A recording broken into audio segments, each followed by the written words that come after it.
হাই friends, মায়াবিনীৰ সোমবাৰৰ খণ্ডটি সঁচাকৈ বহুত বেছি ইণ্টাৰেষ্টিং হ'বলৈ গৈ আছে, কিয়নো সোমবাৰৰ খণ্ডটিত দাইমাক হঠাতে অসুস্থ হৈ পৰাত ঘৰত মাক আৰু ডেইজিও নথকাৰ বাবে মায়াই মেডিকেললৈ লৈ যোৱাত অৰুণৱে ফোন কৰি কিয় অৰুণভেটক নজনোৱাকৈ মেডিকেললৈ লৈ যোৱা বুলি মায়াক ধমকি দিব।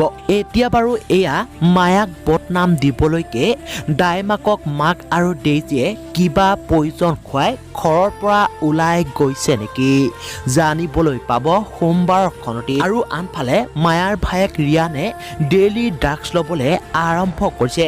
এতিয়া বাৰু এনেকৈ হ'লে 6 মাহলৈকে মায়াই ৰিয়ানক লগ কৰিব নেপালে ৰিয়ানৰ অৱস্থা বাৰু একেবাৰে বেয়া হৈ পৰিব নেকি? গতিকে এই সকলোবোৰ জানিবলৈ চাওক মায়াবিনী ধাৰাবাহিকখনৰ সোমবাৰৰ সম্পূৰ্ণ খণ্ডটি।